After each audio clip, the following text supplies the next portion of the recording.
காய்கறி, பழம், பால், முட்டை, தாய்ப்பால், இறைச்சி எல்லாம் சாம்பிள் எடுத்துட்டு வந்து டெஸ்ட் பண்ணோம்.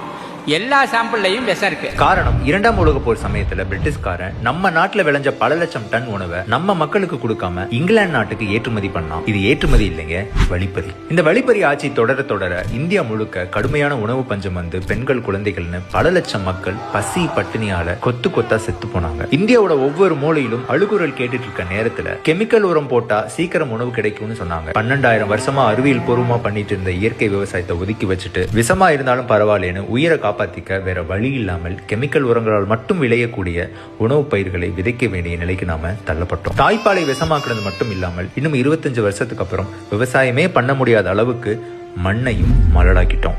இதற்கு தீர்வா தமிழ்நாட்டில் நீங்க எந்த மூலை முடுக்கில் இருந்தாலும் உங்க கிராமத்துக்கே நேரடியா வந்து இலவசமா முறையான பயிற்சி நடத்தி உங்க கிராமத்தில் இயற்கை விவசாயிகளை உருவாக்குவதற்காக கிராமம் தோறும் இயற்கை விவசாயம் அப்படின்ற திட்டத்தை செயல்படுத்திட்டு இருக்காங்க நம்ம ஈஷா மண்காப்போம் இயக்கம். கடந்த 25 வருட உழைப்பால் 30,000 விவசாயிகளுக்கு மேல் இயற்கை விவசாய பயிற்சி அளித்து இயற்கை விவசாயத்தில் அதிக விளைச்சலும் லாபமும் இருக்க முடியும், செலவே இல்லாமல் இயற்கை உரங்களை நாமளே உற்பத்தி செய்ய முடியும் நிரூபிச்சு லட்சங்களில் வருமானம் ஈட்டும் பல முன்னோடி இயற்கை விவசாயிகளை தமிழகம் முழுக்க உருவாக்கி இருக்காங்க ஈஷா மண்காப்போம் இயக்கம். இவ்வளோத்தையும் பார்த்ததுக்கு அப்புறம் நான் இயற்கை விவசாயத்துக்கு மாறணும்னு நினைச்சா அது நல்ல மனசு இல்லை. நான் மட்டும் மாறினா பத்தாது, என் கிராமமே மாறணும்னு நினைச்சா அது பெரிய மனசு. உங்க கிராமத்தில் இந்த பயிற்சி நடத்தி விஷமில்லா கிராமத்தை உருவாக்கணும்ன்ற பெரிய மனசு இருந்தா இந்த நம்பருக்கு கூப்பிடுங்க.